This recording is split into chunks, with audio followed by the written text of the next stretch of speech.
You're on. Good morning, everybody. It's 9:01 a.m. on Thursday, July 25th, 2024, and we will call this Board of Directors meeting for the Animal Service Center of the Mesilla Valley to order. And if you all would join me in the Pledge of Allegiance. I pledge allegiance to the flag of the United States of America and to the republic for which it stands, one nation under God, indivisible, with liberty and justice for all.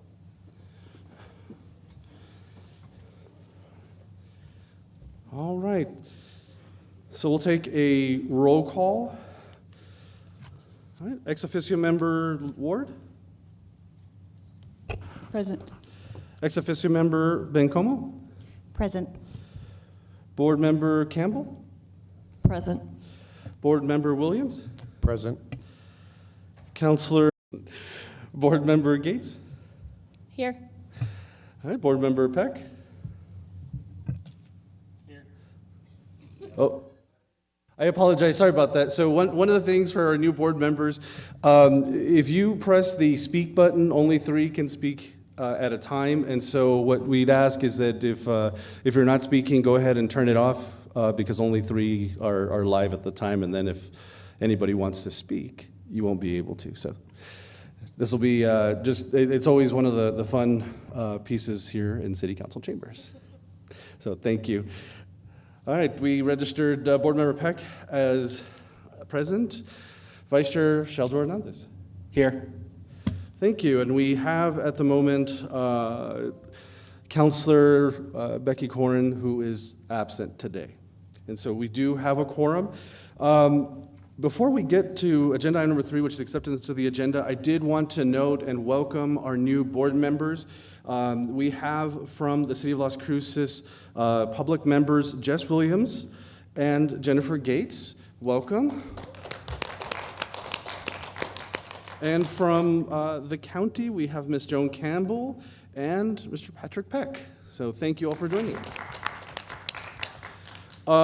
For those that are watching in public with the change in the JPA, we've had the addition of our board members. The city and county representatives have gone from 3 to 2 each. And one other change that you'll notice is that these meetings are going to a quarterly basis rather than monthly. So just wanted to get that, let everybody know, and so that they are aware of the new meeting occurrences that we'll be having, and then also the makeup. So if you see something different today, that's what we're doing, and I really appreciate those members of the public joining us, and this is looking forward to being able to get some more different voices as a part of this board, so thank you all. All right, with that, I'll go on to agenda item number 3, which is the acceptance of the agenda. If I can get a motion and a second to approve. Move to approve, Graham. Second. All right, we have a motion by Councilor Graham and a second by Board Member Williams. Are there any changes to the agenda? I'm seeing none, so if I take a roll call vote. All right. Board Member Campbell, how do you vote? Yes. Okay. Board Member Williams? Yes. Councilor Graham? Yes. Board Member Gates? Yes. Board Member Peck? Yes. And Vice Chair Sheldon Hernandez? Yes. Awesome. We do, oh, and then my Chair Sanchez, I vote yes, and so we have our agenda for the meeting. All right. I will have to, I know the next item here is a statement for the closed meeting held on Thursday, June 27th, 2024.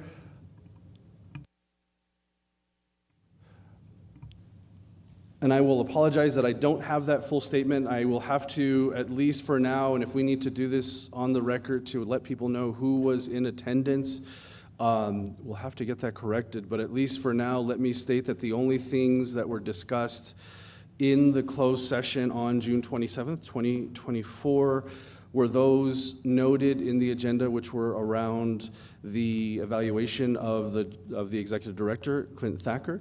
No other items were discussed at that point, and again, depending on what we have moving forward, if we need to address that. We may have to do that at a future board meeting. So I don't know. Mr. Chairman, Yes. as long as the open meetings law is followed, your summary that nothing was discussed outside the notification, I'm content to make a motion to approve the closed meeting statement. Thank you, Mr. Williams. And I think we don't have to necessarily approve, but I just want to make sure, if the statement sounds like it'll suffice, then we'll do that. But if we do need to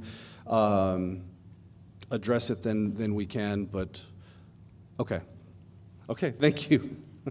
And I apologize, I know I was not in attendance, otherwise I know we would have kept some of those notes. So my apologies, but again, we'll, if there's anything we need to correct on the record, we will do that at our next meeting. Okay, we'll move on to agenda item number 5.1. It's the approval of the minutes from the regular ASCMV board meeting held on April 25th, 2024. If I can get a motion, a second to begin discussion, please. So moved. All right, I have a motion by Vice Chair Sheldon Hernandez. Do I have a second? Second. All right, I have a second by Board Member Campbell. Are there any changes noted or needed for the minutes? The only thing I noticed was the closing time is 11:16 p.m. I'm hoping that's wrong. Thank you, Ms. Campbell. Okay, so we will have to make a note to make that change from PM to AM. Are there any other comments or questions on the meeting minutes? Any other changes? Okay. Not hearing or seeing any, so I will do a roll call vote. All right. Board Member Campbell, how do you vote? Aye, yes. Board Member Williams? Yes. Counselor Graham? Yes. Board Member Gates? Abstain. All right. Board Member Peck? Yes. Vice Chair Sheldon Hernandez? Yes. And I, the Chair Sanchez, will vote yes. Okay, those meeting minutes are approved with one abstention. All right, and then agenda item number 6, I skipped ahead with the introduction of the board members, but I'd like to take the time and allow our new board members to introduce themselves. If you'd like to take a couple minutes and let the public know who you are and previous experience and, you know, whatever else you'd like to share. So I'd like to just go down the dais, and I'll open it up to Board Member Campbell to start. Thank you. I'm looking forward to this opportunity. Kind of lived all over the country. I grew up in Pennsylvania and Michigan, and then my career in working with nonprofits took me to Chicago for 10 years and then New York City for 10 years, where I married my husband. And we got tired of the cold. We were both able to work from home, so we moved to the coast of Georgia. And there I sat on the board of directors of the Coastal Animal Rescue Society. I also sat on a commission of the public that liaisoned with the local animal services center of Glynn County. And after we evacuated for our third hurricane, we said nuts to this. We sold the house, we got rid of our furniture, most of our possessions. We bought a truck and a fifth wheel RV, and we took off to see the country. Then COVID hit, and it turns out we were well positioned having an RV. We could keep traveling, and we kept hiking and sightseeing and kind of had a good time during COVID.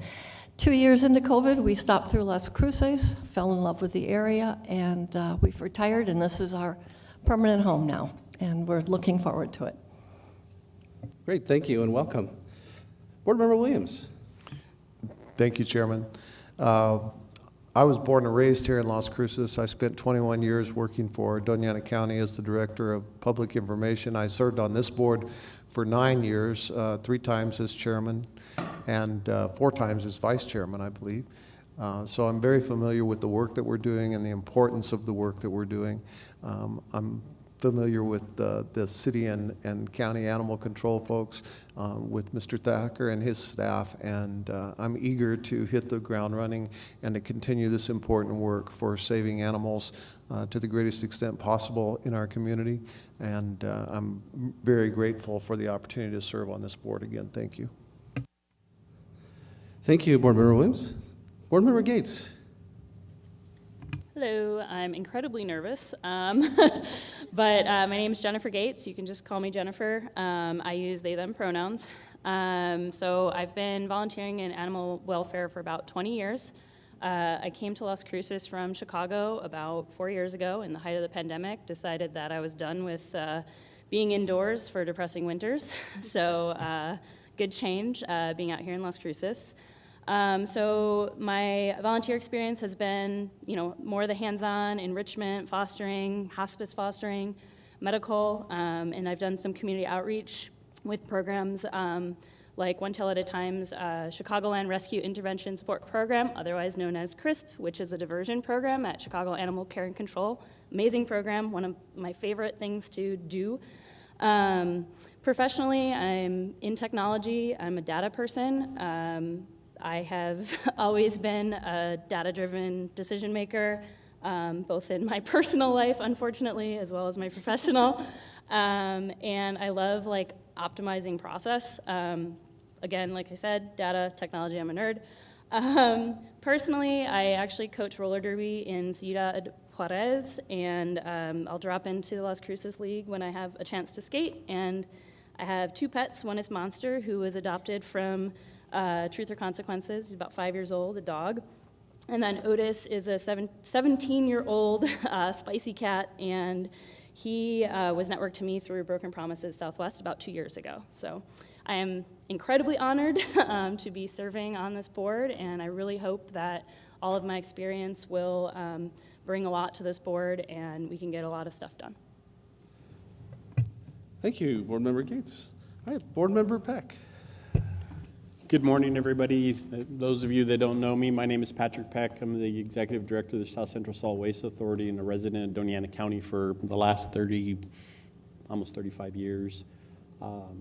I am going to be transitioning into retirement in January, and I was looking for volunteer opportunities to serve the community, and was going to go talk to Clint about cleaning kennels or doing some kind of manual labor, and all of a sudden this opportunity popped up on my computer, and I went, wow, that's interesting. I was going to go volunteer anyway, so let me throw my name in this hat.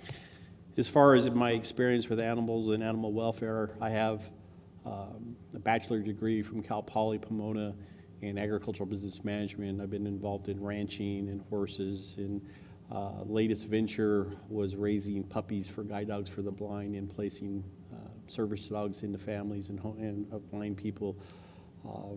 And then the ones that didn't make it, we turned them into therapy dogs. My daughter and I took dogs to all the animal shelter, or not the animal shelters, the senior citizen facilities in Las Cruces before the pandemic. So lots of experience with dogs, horses, cows. And like I said, Clint, I was going to come see you about cleaning out kennels, so now I sit up here instead. Thank you, Mr. Chairman. Thank you, Board Member Peck. I mean, if you still want, I mean, I think Clint could still use a couple of volunteers to clean up. So, We'll see in a few days after January. all right, thank you, and welcome to you all. I appreciate you all volunteering and participating again. All right, so that moves us into agenda item number 7, which is the election of officers. I don't know, one of the things we discussed previously, when we discuss officers, it would be chair and vice chair. I am not going to influence necessarily the rest of the board, and I shouldn't, but I think if the rest of the board is okay, generally we nominate new officers at the beginning of the calendar year. I don't know if we're okay with that, but I would like to continue on as chair at least through the end of this calendar year, and then turn it over at the beginning. But I will have to ask for a motion, or at least a nomination, if that's okay, for myself being chair. Mr. Chairman, Board Member Williams? I would either move or suggest that we delay election of officers until January, when we know who the new county commissioners and city councilors are, and the opportunity for the city and county manager respectively to appoint their ex officio members. Okay. If there are no questions or any concerns with that, I think then I'll do a motion to postpone the election of officers to the first meeting in January. I'll second Board Member Williams' motion. Okay. Graham. All right, we have a motion to postpone agenda item number 7 until January of 2025. And we have a second by Board Member Williams and a second by Councilor Graham. Are there any comments or questions on the motion? All right. Thank you. So we'll have any public comment? Please, come on.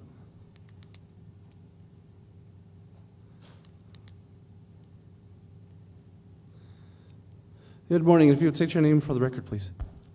Hello, my name is Rudy Ray Aragon Sr. I'm a lifetime resident that's born here, international traveler. I'm an animal lover like most, but all of y'all apparently, because you're volunteering your valuable time. And I've done a little bit of stuff like, I had a ranch when I was a kid with horses and cows and Arabian horses and llamas and stuff, but this is in Casper, Wyoming. Usually you have more than one residence when you're this type of person. But I have a question with during the meantime that we don't have any leadership up here.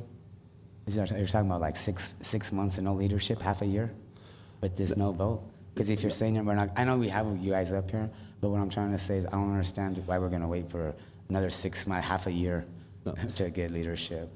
What we would do is just continue on with the previous officers that were named. So it would be myself as chairman, and then Commissioner Sheldon Hernandez as vice chair. And then what we'll do is then switch the chairmanship over to, generally we swap between the city and the county, so then we'll just do the election because we elected officers in January of this year. Okay, that makes sense. And then we'll just continue on until the end of the year. Okay, that's because I just barely got here for this meeting. I was a little bit held up by the security outside, and like I didn't catch that. I saw it online that we were gonna have a meeting, and our transit system had a weird thing on my way over here. So sorry about that. I missed the insight, but I didn't know. I thought we were a whole new board the way I read it on the email with the meeting today. So I'm sorry. I saw the agenda, so I didn't really know. Thank you. No, appreciate it. And I guess we do have the additional makeup of the board members, and I think it's been relatively, I think the kind of gray area is the fact that the current city councilors and commissioners were those that were on the previous or what I guess the previous makeup of the board. And so, that was part of, I guess what we were looking at is if we can continue on, and then generally, as was noted by Board Member Williams, when we generally elect at the beginning of the year, because usually by that point, the city council and the county commission will either have changes, or they may or may not have changes, and then they do board appointments at the beginning of the year. So then, at that point, we know who will be. They could do their outlook and stuff like that. The new council. I understand what you're saying. Yeah. So they just do that, and then that way, there's no changes in the middle of the year. So it makes sense. I thought we didn't have a sitting board. I'm sorry. Yeah. No, understand. You ladies and gentlemen, have a great day. Thank you. No, and I appreciate you with the comment, and appreciate you raising that up and asking the question. So that way, hopefully, it'll be Oh, and that clear. pause little thing you got your puppy from, that is a pretty cool little group. I used to do a little bit of volunteering like that stuff around here. But you guys have a blessed day. Thank you. Chair, Mr. Peck just pointed out that we are in violation of the JPA because we're both from the county.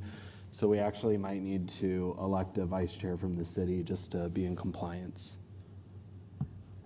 Oh. Yeah, no, that's fine. Okay. I don't know. I hear the. Hopefully, it's not translating out into on the web stream, but there is a humming sound. That's a good note. I think if that's what we need to do to stay in compliance with the JPA, then I guess I'll have to ask then that we withdraw that motion to postpone. Let's go ahead and I guess move forward with an election of officers, and that way we can have either a chair and then a vice from the county, vice chair from the city, and then we'll move on with the election in January. So Motion withdrawn. thank you, Board Member Williams. And I would point out, we're not having any city council elections in November, so council board members will stand regardless. Okay. All right. So then I'll have to call for nominations for chair and then for vice chair. So we'll start with nominations for chair, please. I'll nominate Commissioner Sanchez for chair to keep with the continuity. Thank you. All right, I have a nomination. Okay, we have a second by Mr. Peck. Are there any other nominations for chair? Okay. Second. Thank you. So we have a nomination for myself as chair. We'll do, then I'll call for a roll call for myself, Chair Sanchez, or Commissioner Sanchez, to continue on as chairman. So, board member, oh, sorry, did you have sorry, ex-officio member Ward, I saw your hand up, I didn't know, oh, got it. Okay. All right, we'll move on to a roll call then on Commissioner Sanchez as chair. So I'll start with board member Campbell. Yes. All right, board member Williams. Yes. Councilor Graham. Yes. Board member Gates. Yes. Board member Peck. Yes. All right, Vice Chair Sheldron, or current Vice Chair Sheldron on this. Yes. All right, and myself, Chair Sanchez, yes. Thank you all for that nomination. And I will apologize, not just that we have a change of the makeup of the board and we're doing all this, we don't have our recorder, Becky, who's normally doing our roll call. So this is a completely fun experience today. So, all right, so thank you all. I will be honored to continue on as chairman. I'll now take nominations for the vice chairmanship. Are there nominations? I nominate Counselor Becky Graham. All right, we have a nomination for Councilor Graham as vice chair. Are there any other nominations? All right. A second. Thank you. I have a second to nominate Councilor Graham as vice chair. If there are no nominations, then I will ask for a roll call vote. So board member Campbell, how do you vote? Yes. Board member Williams? Yes. Councilor Graham? Abstain. Board member Gates? Yes. Board member Peck? Yes. Commissioner Sheldon Hernandez? Yes. And I, Chair Sanchez, will vote yes. All right. Thank you, Vice Chair Graham. Thank you so much. And I was just trying to be procedurally perfect.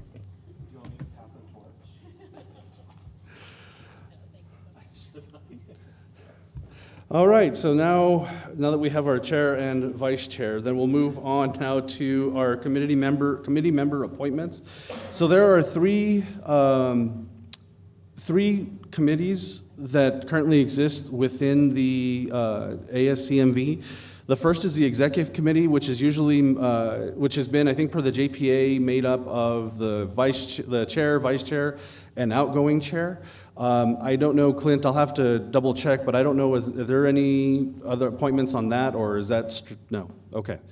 So that leaves the facilities committee and the finance committee that we will need to add one member on each board. It will be, I don't know, Clinton, you can help with this. I'm trying to remember who all is on each of those committees right now. Mr. Chair, Clint Thacker. So the bylaws state that the ex officio member is in charge of is the chair of one is of the finance committee, one is of the facility committee. So the city usually chairs the finance committee because they're our fiscal agents, which means that the other ex officio member from the county would chair the facility managers meeting. And then it's the two, I got my numbers right, probably should be now 3 individuals for each facility or for each committee. That makes sense. Okay, so I'm gonna guess if we're doing 3, then at least 1 from each jurisdiction and then 1 extra. Okay.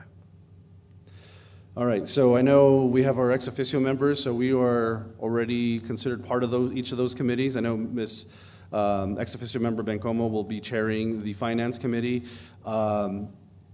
Ex officio member Ward, I don't know if I can't remember if that's you or Ms. Weir that chair the facilities committee from the county side. So we have that. So what I'll do is we'll start with the finance committee. Are there members that currently would like to serve on the finance committee? Mr. Chairman, I'd like to serve on the Finance Committee. Okay, I have board member Peck. Are there any? I'll put my name in the hat. Okay. Commissioner Sheljo Hernandez, and then we will need one from the city that would like to be, or a city representative to be on there. I don't know if that, I'll have to open it up to either Counselor Corrin, Counselor Graham, or one of the board members. And if, given that Counselor Corrin is not here, we can throw her name in. That's the way to go. Okay, Counselor Corrin for finance. okay. Just keep in mind, sir, that she is a member of the executive committee as the past chair. Yes, So I'm sure she can do double duty. okay. And if we need to make any changes, we can do that for any reason, but, and if for any reason Counselor Corrin is out there watching, thank you. All right, so right now we have, so the members that I have nominated for the Finance Committee is Board Member Peck, Commissioner Sheljo Hernandez, and then Counselor Corrin. Let me also, now we'll move on to the facilities, and then we'll do a motion to approve both of those boards as those makeups. So who would be interested in joining the Facilities Committee? I'm very interested in facilities, and I'd like to be notified of meetings of the executive committee because I'd like to attend those. Okay. I too am interested in the facilities. Okay, so I have Board Member Williams, and I'll take your note about the notifications. Then we have Board Member Campbell. Is there one more that would like to be part of the facilities? I'm interested in facilities. Okay, so we have Board Member Gates. All right, so just for clarification on the Finance Committee, we will have Board Member Peck, Counselor Becky Corrin, and Commissioner Sheljo Hernandez. For the facilities, we'll have Board Member Williams, Board Member Gates, and Board Member Campbell on those committees, or at least as nominated. All right, if I can get a motion and a second to approve those So moved. appointments. Thank you. We have a motion by... Second. We have a motion by Commissioner Sheljo Hernandez, second by Board Member Williams. All right, if I can get, I will take a roll call vote. I'm so used to asking for the votes. Sorry, guys. Poor Manny. Board Member Campbell, how do you vote? Yes. All right. Board Member Williams? Yes. Counselor Graham? Yes. Board Member Gates? Yes. Board Member Peck? Yes. Counselor Sheljo Hernandez? Commissioner Sheljo Hernandez? Kind of promotion, yes. And Commissioner Sanchez, I vote yes. So now we have our board appointments. Thank you all for volunteering for those board appointments. So we will make sure that you are notified of those meetings, and that way we'll have you all in attendance. All right, agenda item number 9 is our reports and presentations. 9.1, we'll move on with the city and county ACO reports. Let's see, I don't know. Who wants to, Supervisor Jimenez or Officer Halsey? Yeah, we can do rock, paper, scissors. No? Mr. Halsey, good morning. Good morning, Chairman and Board. My name is Brian Halsey. I'm the caseworker for Doñana County Animal Control, here to present the county's report from April through June.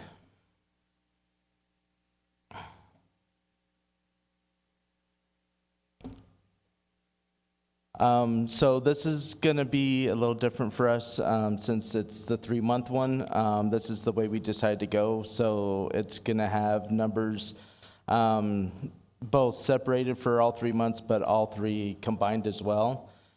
So for the months of April through June, we had 911 reported stray animals. We had 549 stray animals that were picked up. Out of those were 136 stray cats and 413 stray dogs.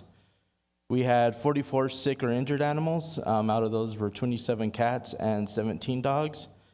We also had 48 owner surrenders. 1 was a cat and 47 dogs. This is our reported stray animal call comparison for the 4 years. So how we got those numbers, this is how we broke them down. So for April, we had 336. For May, we had 313. And for June, we had 262. This is our 4-year return to owner comparison chart. So when our officers are out in the field, if they're able to find the owner, they're able to return them in the field so that way they don't go to the Animal Service Center, Mesilla Valley. So for April, we had 29 return to owners. In May, we had 30. And in June, we had 10. I'll let you know right now, our June numbers were fairly low for everything, and I will explain that later on in the slides. We had additional animals picked up. We had 1 owner surrender cat, 47 owners surrender dogs, 44 sick and injured. We had 3 welfare hold for the new board members. A welfare hold is if, let's say like a sheriff's unit, state police, border patrol, anybody ends up picking up someone and they have animals in their cars or trucks or vehicles, they call us out, we go and pick them up and take them to the Animal Service Center. That's what those are. We had 0 neglect, abuse, or cruelty. We had 19 shelter quarantines. We had 8 home quarantines. We had 4 court hold quarantine cases. So just so the new members are aware, we have our own live evidence facility that sometimes we take animals to for cases, things like that. That's what those are for. Currently, we have 3 animals. Actually, that's not true. We just got a new bite dog in, so with 5 puppies. So we have quite a few more now that are currently being held at our live evidence facility. We have 3 rabies submissions. We had 116 diverted intakes. A diverted intake for us is if we go to someone's house and they want us to microchip a dog or things like that, that's a stray. They don't want us to pick it up and take it to the shelter. They want to hold on to it or anything like that. Anything that doesn't go to the Animal Service Center or our court hold facility, that's what a diverted intake is. For education, we had 1,200 educational experiences through those months, and our total calls between April through June was 2,308. So this is our districts. We have 7 districts in the county. We break them down per district for everyone to see, so that way they kind of know where the hot spots are in each district. So these are our numbers for our districts. So District 1 would be Hatch, Garfield, Rhodey, Placitas, and District 2 is Radium Springs, Fair Acres, and Donana. District 3 is the Oregon Mountains, White Sands Missile Range, East Mesa, and Butterfield. In District 4, we have Mesilla Park, South Valley, Vado, San Miguel, La Mesa, Mesquite, Las Alturas, and we also help with NMSU in that area. And then District 5 is Anthony and Barreno. District 6 is Chamberino, La Union, Santa Teresa, and Sunland Park. And then District 7 is just Chaparral in the Desert Air area. These are our stray cats picked up by district. So I'll leave that there for you guys. District 6 was the only really big outlier. We didn't really pick up any cats in District 6, which is rare for us. We usually pick up a couple of them. But for 3 months, or for the month of June, we did not pick up any. And these are our stray dogs by district. Just so everyone's aware, District 7 was our hot spot for 2 of those months. That's the blue bar. We had 43 animals for May and June. And then our reasons for owner release. We had 5 that were vicious and or dangerous. We had 1 they were unable to keep on the property. We had 2 that the owner was moving and was not able to take the animals with them. We had 21, which was a big chunk of ours, that they just weren't able to afford them or take care of them. We had 1 for the age of the animal. We had 8 that were either sick or injured. We had 3 for behavioral issues, and we had 7 that the owners passed away and no family wanted to take care of them. So this is something new that we're adding on. We just ended up with our FY 2023 to 24 ACES project, which stands for Animal Control Codes Enforcement Environmental Survey. And these are our final stats for that. This one normally won't be on the slides. So for that survey for the whole year, we ended up visiting 452 homes. Basically what this is we pick an area, We go to that area, us and codes and a bunch of different agencies. We go through the streets in those areas and we see how many are in compliance, how many may not know what the compliance is, any violations, anything like that. We have a cleanup day where they could go and take their trash, tires, stuff like that for free. If we have vaccinations, microchipping, stuff like that, they could also do them at that time. And then we go back a couple weeks later to see who's still in violation and who's not. So we visited 452 homes. The total initial residents in violation was 166. Total initial violations reported was 374. Our total follow-up residents violations ended up in 71, and the total follow-up violations was 106. With that, we had the spay and neuter action program. There were 1,199 vouchers issued. Performed spay and neuters, we had 770. 486 were dogs, 284 were cats. The rabies vaccinations provided were 484. The microchips were 242. We upped our contract to finish out that year with the spay and neuter action program to $140,000, and the total contract expended was $139,999. Say that 3 times fast. Animal Services Center, they also helped us with our ACEs projects when they were available and were able to help. So these are the areas that the times that they were able to help. So their grand total was 17 Bordetella, 100 DHPP, 15 FVRCP, 97 rabies, which ended up 229 vaccinations and 69 microchips. And for that, I stand for any questions. Thank you, Mr. Halsey. Board members, ex-officio member Ward. Thank you, Chair. I just wanted to add, thank you, Brian, and it's important for the board and I think the community to know in getting in back with that ACEs program and looking at the resources we provide to the community and the final stats for the ACEs, along with going into the community and providing the resources for the spay and neuter program with the rabies vaccination, microchipping, and all the inundation we do into these communities for voluntary compliance and bringing these communities to, like I said, compliance. We also picked up a grand total of 80,066 pounds of trash and 39,720 pounds of tires out of these communities that would have probably ended up in our deserts. So in partnerships with South Central Solid Waste and all our other partners that we have with that. So thanks to that partnership and our illegal dumping partnership, it's very important that we have that and we go into these communities. And then I just wanted to really quick touch on the lower numbers of our return to owners. It's important to know that during the June, we had the Ruidoso fires. So our department did go out and send 2 separate teams of 4 officers with each team at different times to go out and assist with the fires and the disasters. So we had our disaster trailer, our RV, and along with 2 animal control trucks going out to the Ruidoso fires.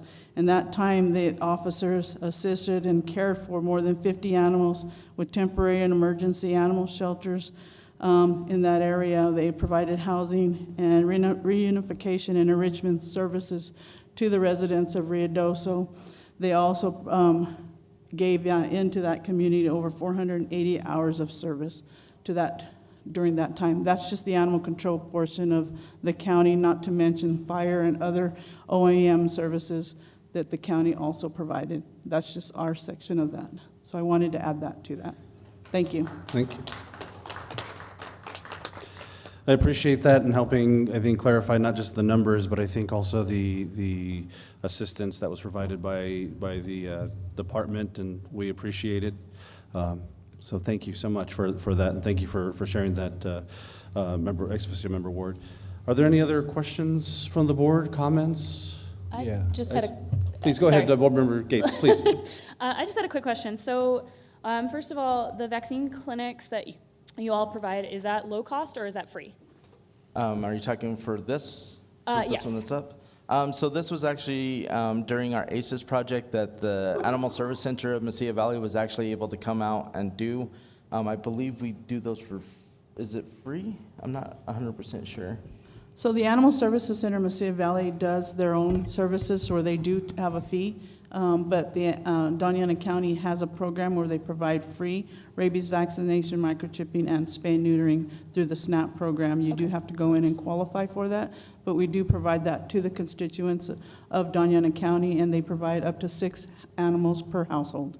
Okay, cool. That was my other question, was whether the SNAP vouchers, if they went through the entire SNAP process, or you all get to just hand them vouchers and they're good to go, or they have to go through the whole. You can do that either or, and then we also, going forward to this new fiscal year, we will have our new vet starting in August. So we are Oh, looking awesome. forward to that for our rural area spay and neuters. Great. Awesome. Thank you. Thank you. And just for clarification, the Spay Neuter Action Program, these are the numbers for that program. Thank you. Appreciate thank you, Board Member Gates, for clarifying. Thank you for, I was actually, one of my questions I was going to ask was with the vet, when they'd be starting, so thank you, Ms. Ward. All right, Commissioner Sheldon Hernandez. I just have a really quick question on the SNAP program. So we issued 1,199 vouchers. We performed 770 spay and neuters. The vouchers issued, are those also including microchipping and vaccinations? Yes. Okay. And whenever we issue a voucher, do we take money out of the SNAP program budgetarily, or do we only take it out when it is redeemed? Okay, so whenever we're giving, so we could actually, okay, that makes sense.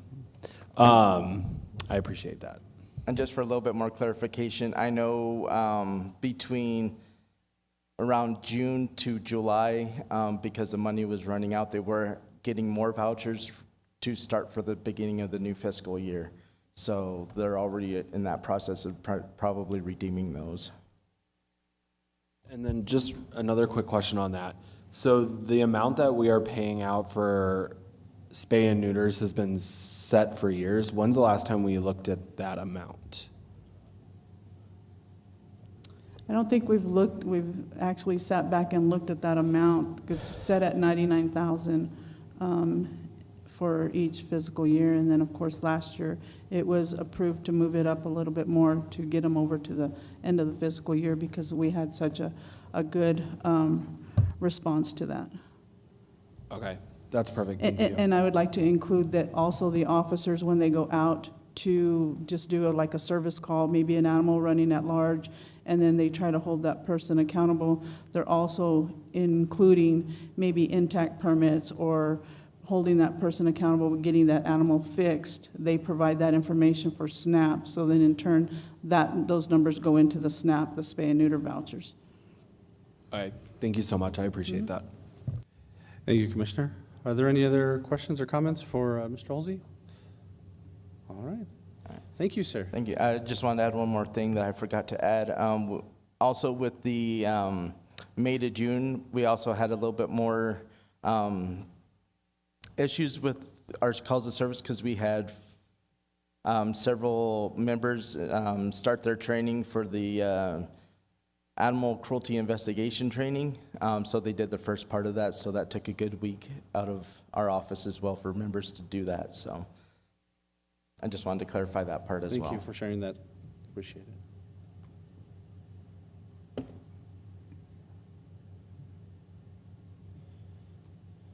Supervisor Jimenez. Good morning, sir. How are you? Wonderful. How are you doing, sir? I am all right.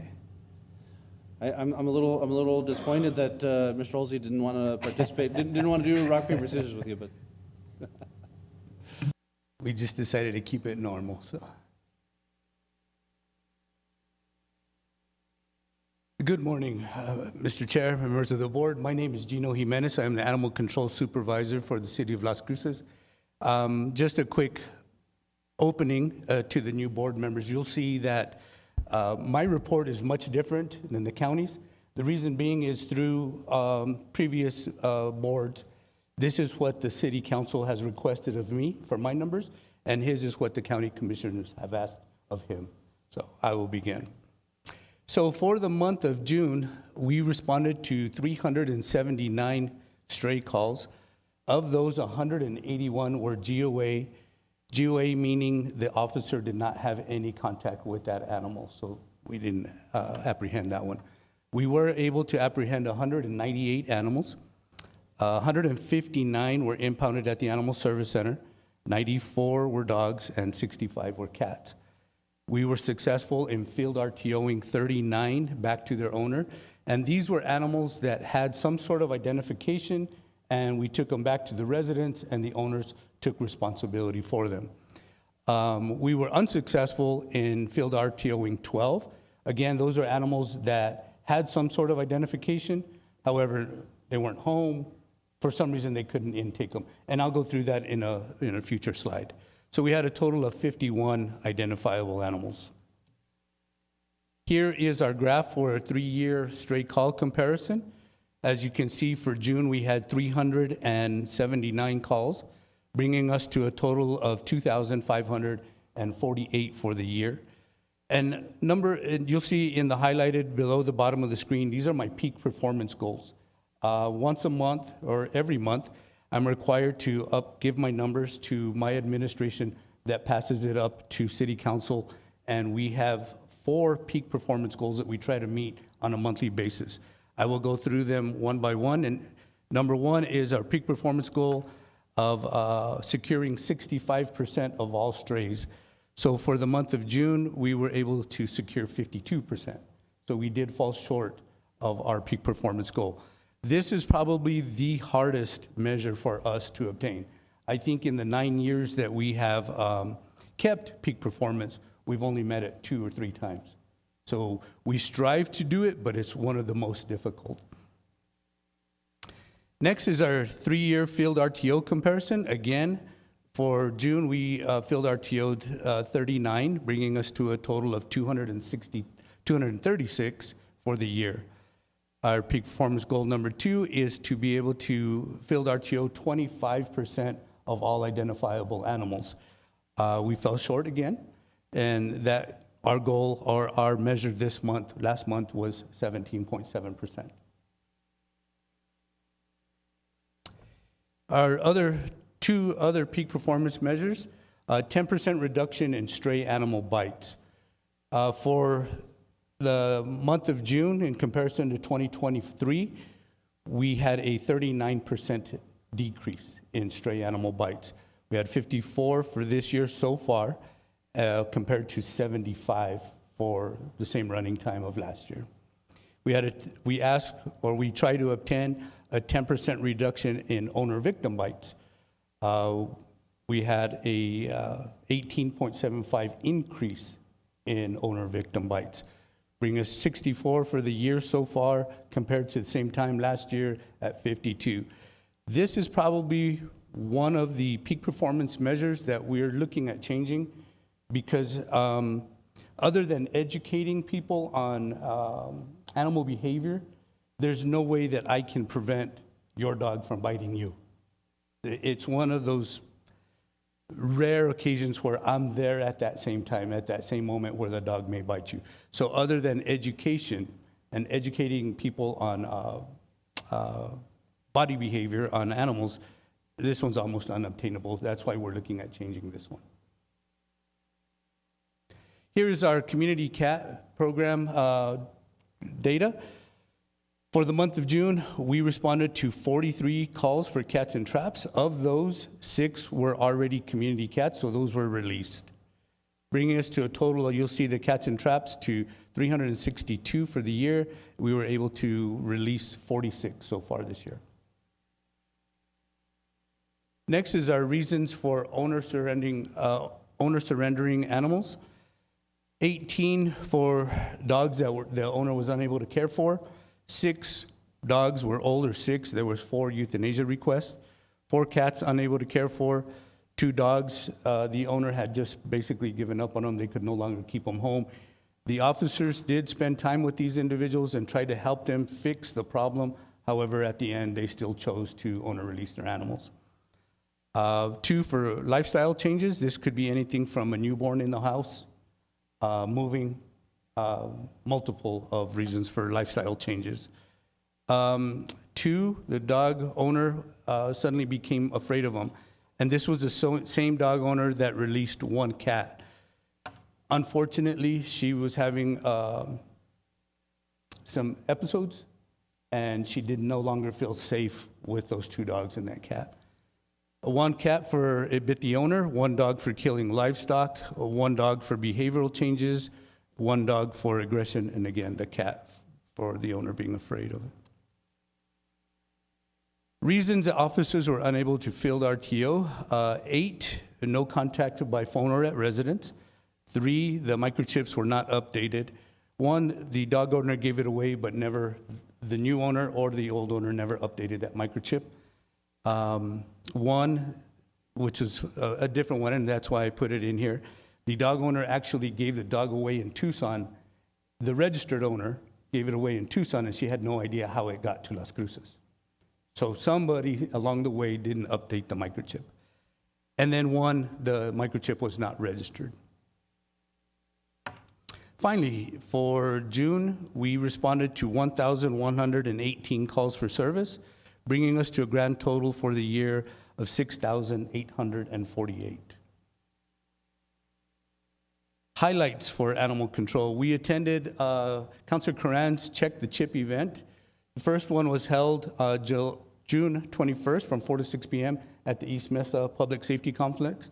The feedback that I'm getting from the officers about that event is that we had maybe 6 citizens that came in, and the majority of them simply wanted their microchip to be checked to make sure that the data was updated, and it was.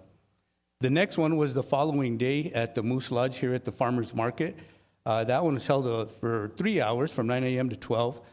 That one, the officer said that they had much more participation. They actually had citizens come to the booth, ask questions, go home, get their dog, bring it back to make sure that the microchip was updated. So that is real good outreach as far as we're concerned. We got those numbers. And because it was the farmer's market, a lot more participation. And for that, I will stand for any questions. Thank you, Gino. Are there any questions? Vice Chair Graham. Thank you so much. Not a question. I'm happy, though, that Councilor Corrin's events showed up here. And particularly for the Saturday event, I believe she said that about 50 people ended up participating. And I'm going to say around 20% of those realized they had to update their chips. So when I'm looking at the field return to owner statistics, it is so important. I mean, and these are great, responsible pet owners who have their dogs chipped, but sometimes it just slips through the cracks. Yes. You move, life is crazy. So yeah, remember to update those chips, and thanks so much for your participation in that. Thank you, ma'am. Thank you, Madam Vice Chair. Commissioner Saldro Hernandez. Since we're on the topics of animal control, I just wanted to point out, because Mesilla Valley Regional Dispatch Authority is now doing the online portal to be able to make online reporting. So if you go on the portal on MRVDA's website and you click on the 911 reporting, you can actually request animal control officers through the online portal instead of calling in or not knowing the number to dispatch. So it's really good. So I think bringing that out, and if you click on animal control, it goes animal cruelty, not in progress, animal in custody, animal in a trap, dead animal, follow up for previous case, livestock concerns, loud or barking animal, and there's just a whole list of ACO concerns. So I just wanted to point that out. I think it's really important that we start talking about it, we do a campaign with it, because it's really easy to get on and use instead of calling dispatch or calling 911 or any other options that you have. So I just wanted to point that out because I think it's a great tool that we should start using and talking about more. Thank you, sir. Thank you, Commissioner. Ex-official member Bencomo, do you? Sorry, I couldn't see the light. I apologize. No Good morning. worries. Yes, thank you so much. Just to follow up on that, I'm really glad you brought that up because the city also has a 311 system that allows people using the app or website as well to report a number of incidents related to animal control. So very glad to have that. So many different means to be able to communicate with our animal control officers. Gino, I was going to ask you, with respect to the reports that you're providing, since we're transitioning to quarterly meetings, will you be transitioning to quarterly stats as well for the next report? I don't know if you had a chance to discuss that with Lieutenant Wiedela or others. Chairman, ex officio Bencomo, I kept my report as if this was normal. I can take any direction that you guys would like. However you would like my report from this point forward, please let me know and I can make those changes. Please, I don't know, I think it's a good question that I don't think we raised, so I'm just myself, and I'll have to open up to the rest of the board as well, but I think it sounds like that would be an excellent idea to just, do it on a quarterly basis, unless we absolutely need the granularity a monthly, but I think the quarterly would be good, and I think that would also apply for the county as well, so thank you so much for bringing that up. Board members, are there any other thoughts, any concerns with doing it quarterly? Board Member Williams? Gino, good to see you again. Good to see you, sir. Back when I was on the board before, one of the things that you mentioned was return to owners, that if the animal doesn't have any information on its tags or doesn't have a chip. Back in the day, Borman Autoplex was doing free ID tags. Is CASA still doing that? Sir, I don't know. I know that when that program came out, and there was a lot of participation in that, especially like on the weekends. However, since then, I don't know if that program is still in effect. Can we find out if that is still an active program? And if so, I think we should let the community know about it again. We were very active in talking about it back in those days. And if that particular dealership isn't doing it anymore, maybe we could reach out and see if there's some other sponsor in the community who would be willing to provide that service. I think it would greatly enhance our RTOs in both the city and the county if there were a central place where you could get those ID tags made. Absolutely. Thank you. I was in their waiting room about a week ago, and the sign is no longer there. I remember the sign for the chipping, and it's no longer there, so I suspect they may not be doing it. Okay. I'll still reach out just to clarify and double check. Thank you, Board Member Williams. Board Member Gates, I didn't mean to. Yeah, I just wanted to say with the quarterly reports, I still appreciate like a monthly breakdown. So definitely keep like the nice charts so that we can see the monthly, but I think Absolutely. looking at the aggregate when we're honing in on it makes the most sense. Absolutely. Okay. All right, any other questions, comments either on the board reports or for supervisory minutes? Okay. Thank you, sir. Thank you. Okay, then we'll move on to agenda item 9.2 is shelter statistics and activities, or the executive director's report by Mr. Clint Thacker. Good morning.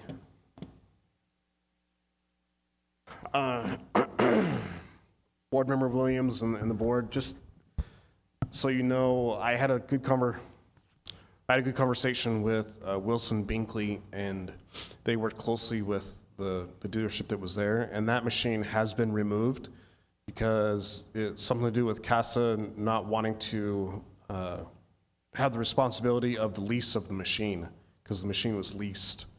So this was just 2 weeks ago. So that program is no longer right now happening.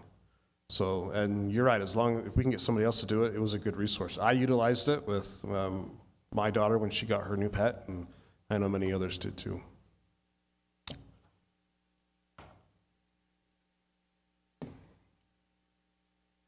Okay, today we're going to talk about our June numbers of, you gotta have some cold medicine in me, so you gotta just kind of hang with me here for a sec. Things get ticking. We decided to go with a month approach right now just for this one, so the new board members can be able to see the month, the sheer numbers that come into our center on a monthly basis. We are going to be sending out quarter reports, so you can see how all those numbers jam together from April until June. You can see those. But our next presentation in October will be July through September presentation. So right now, currently, as of yesterday, 447 is the population at the ASCMV. Our intake in June was lower than it has been in the last 2 years, with 798 being the total. Now, the way those animals came into the shelter is important. We're going to look at those in the next slide. This slide shows the year to date of the number of animals coming in. So we are kind of right in the middle there between 22 and 23 with 4,612.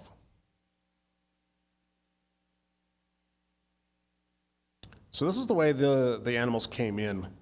As always, our strays by animal control is always going to be the highest. They're our biggest customer, you can call it, with 46.6%. I want you to see how much is coming in by strays by the public is 28%, and then the owner surrender is always right up there, and that is a huge concern with these surrenders. And you'll see other numbers as we go through, but we have programs where we talk to them. We have a separate meeting area that we talk with owners of why they're surrendering, anything we can do to, for them to, if they really want the animal, that they can have it.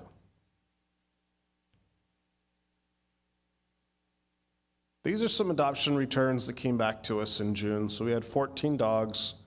The behavior problems, we always give out the option that they can go through some rough to ready, is what we call it. It's a free service given to us. Doña Ana County Humane Society helps us with that. So we present that, but sometimes people just don't want to deal with it, and they just flat out just give the animal back to us. Diverted intakes, you've heard that a lot today. So a diverted intake for us is whenever an animal comes to the center and we say, well, are you able to keep it? Can you take it for a walk? Can you knock on doors next door? Anything we could do to keep the animal from coming in at that time. So our staff did an amazing job. 284 animals were diverted in the month of June.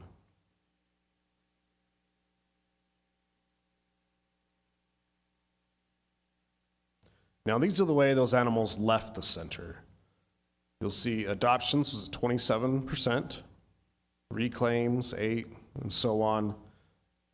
Community cats continues to be a good resource out. Euthanasia, unfortunately, is the highest this month at 31.8%.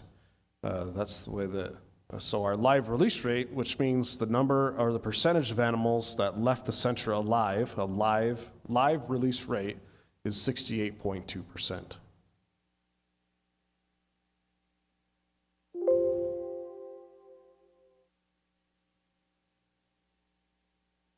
Here's our outcomes year to date of where we're sitting. And this gives you a comparison with 22, 23, and 24 years.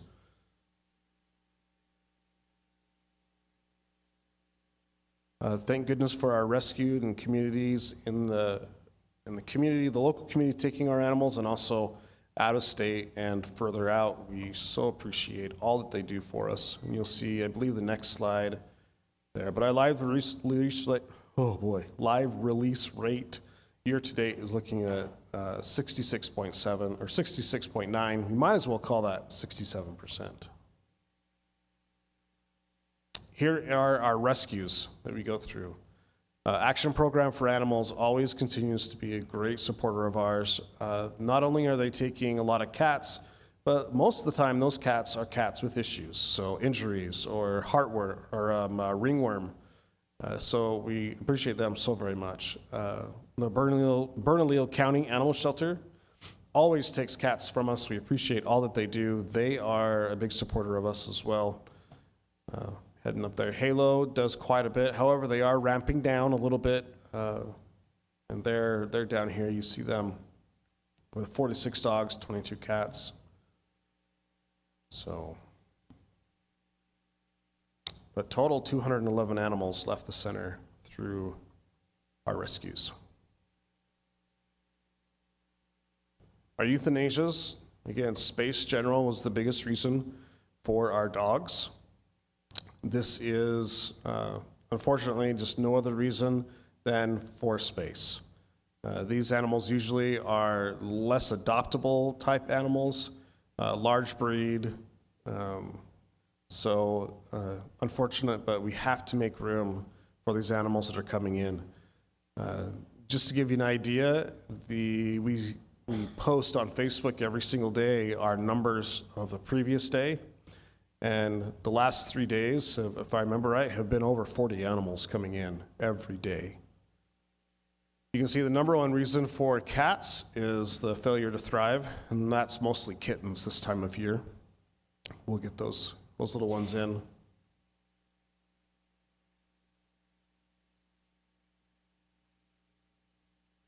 Our surgeries continue to do amazing things with the little things that they have, little amount of space and room.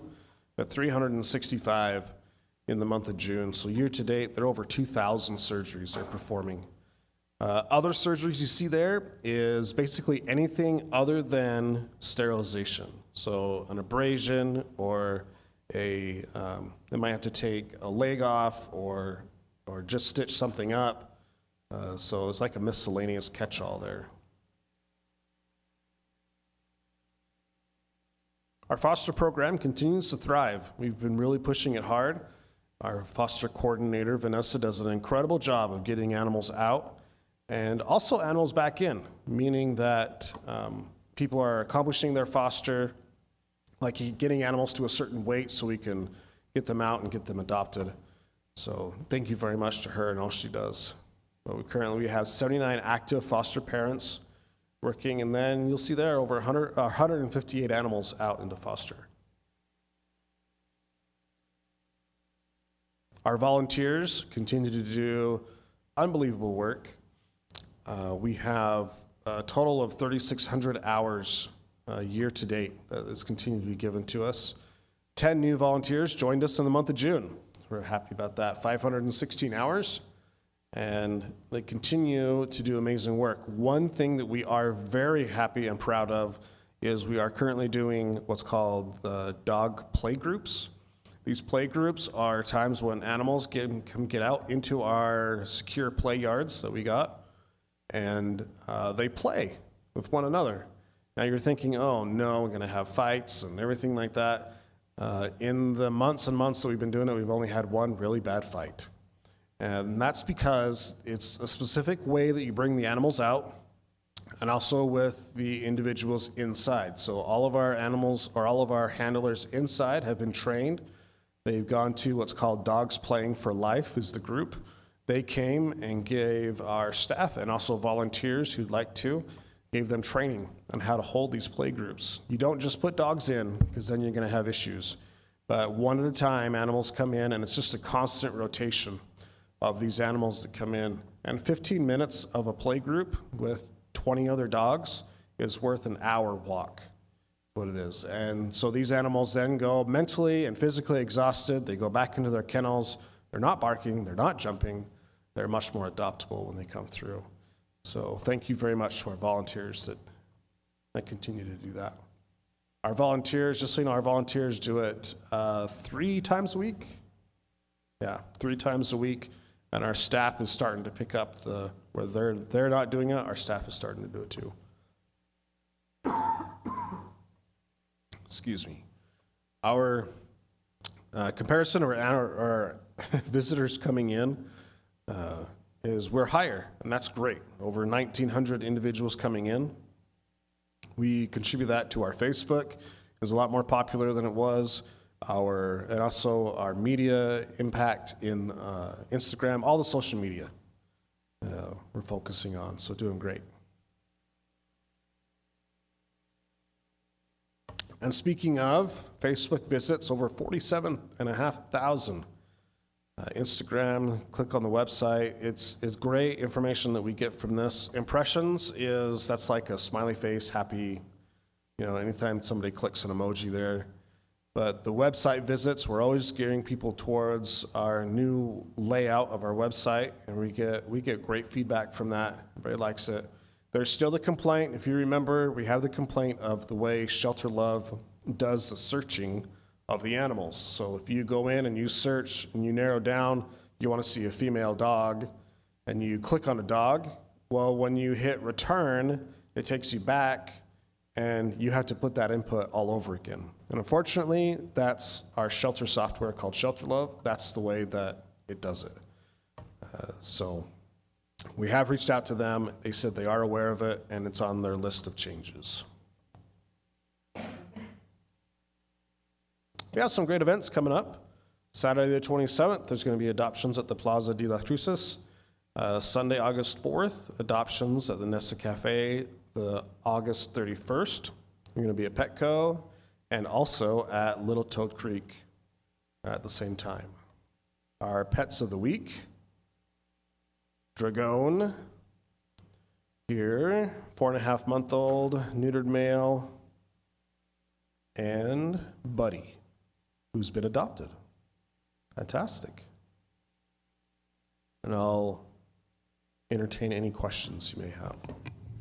Thank you, Clint. Board Member Campbell. Yes, I haven't seen anywhere. What is the capacity of the shelter? We don't have a number of capacity on there. We go by capacity of care. So that number may fluctuate by how many individuals we have working. It may fluctuate by the amount of animals we have. And the reason behind that is if a mom with puppies, that could be 7 animals. And so it's really hard to say we only stick to this amount. I can tell you with the amount of staff that we have, when we're fully staffed, we try to keep the population between 400 and 450. And that is maximum. So thank you. Board Member Williams. Clint, I want to thank you for the June report. I also want to ask you just generally about the 4th of July and that long weekend. Do we see upticks during fireworks season? We do see uptakes of animals coming in. It's not concentrated on a specific day, which I find surprising. I think you'd say, oh, the next is the 5th. We have a lot, but it's actually the whole week. We have more animals coming in, is elevated a bit. Mr. Chairman, I would be interested in the board or perhaps asking Mr. Thacker to invite the mayors of Anthony and Mesilla, which are, as far as I know, the only municipalities that allow the full menu of fireworks, to come in and address the board about the impact of full menu fireworks on not only companion animals, but veterans who have PTSD and livestock. I'd like to hear from them what they think the relative benefits are to offering that full menu of fireworks relative to, we're seeing a full week of an uptick. I saw Gino was nodding his head that this is an issue in our community. And I'd be interested in hearing from representatives of those communities that sell the full menu about why they think that's a good idea. Thank you, Board Member Williams. I'm not opposed to it. I don't know if they would necessarily agree to come in or maybe have a representative. If they don't agree, that's fine. No response is a response. Yeah. But I would like to give them the opportunity to come before us and to talk about it, at least begin a dialogue about how this issue affects companion animals. And then there's, as I said, people with PTSD and livestock. I think it's an issue. And I'm not trying to put anybody on the spot, but I do want to have the discussion. No, I understand, and I think when we look at it from the county's perspective, I think those municipalities, I think if I'm not mistaken, do not have their own ACOs, so then the burden falls to the county to provide that. And so I'm not, if that's something that maybe the other board members would possibly like to explore, is maybe in one of the next upcoming meetings putting that invite out there. I'm kind of seeing some nodding heads, so Clint, do you think that might be possible, at least trying to reach out and begin a conversation with the other municipalities? Yes, we can do that. And just have some discussion and see how we can involve the board with that? Yes. Okay. Thank you, Board Member Williams. Board Member Gates. So I just want to highlight the Dogs Playing for Life aspect of the shelter. I just want to say, if you've ever been like, I don't want to go there and volunteer because the dogs are sad and it's a sad place, just pop in on, I think they're running it now, Saturdays and Sundays. Just pop in, just go watch Playgroup, and your whole perspective on shelter dogs will change. It's an amazing program. I'm trying to already hold back tears, even if you just sit through their trainings. You will just obtain a breadth of knowledge, and you will see a different world of shelter dogs by visiting playgroups. Even like I said, just go there to feel good and just watch if you don't want to volunteer. But that program is probably one of the best programs that the shelter has brought in, so I do want to thank you for allowing them to come in and do what they did, because they are an amazing organization, so everybody should definitely check them out. If you go to their website and start crying, definitely go in person and watch the playgroup activities, because you are more than welcome to come watch and see what happens when they're running playgroup. So just want to highlight that even more. It's an amazing program, so thank you for bringing that.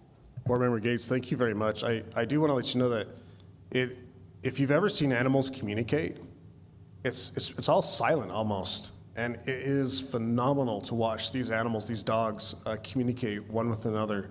Stay away, come here, I like you, I don't like you. I mean, all these things, and it is so cool to watch.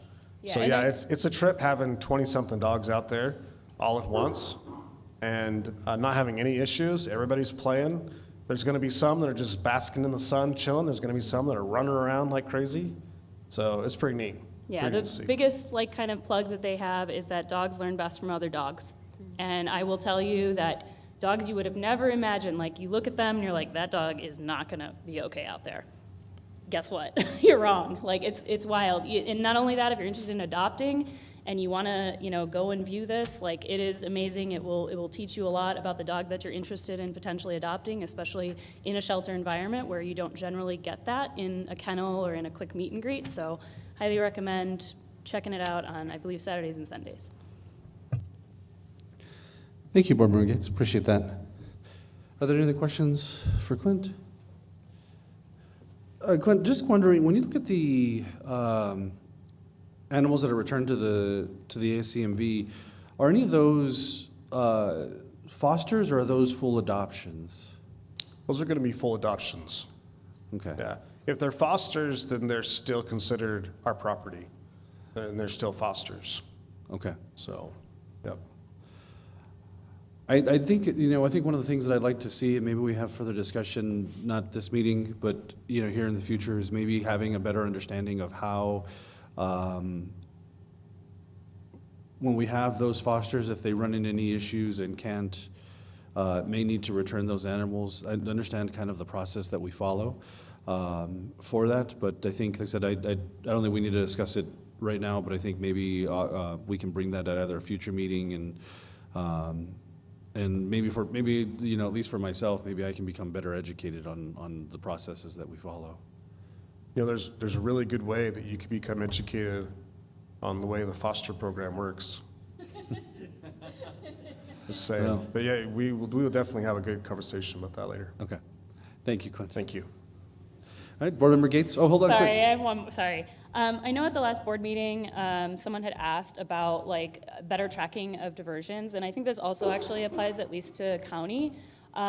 Is there any progress on kind of tracking so that rather than just say, okay, we just diverted this amount, how many of that was an actual true diversion and that they ended up finding a way out of the shelter versus ending up the following month in the shelter anyway? Just wanted to check in on the progress if you've been able to figure any of that out yet.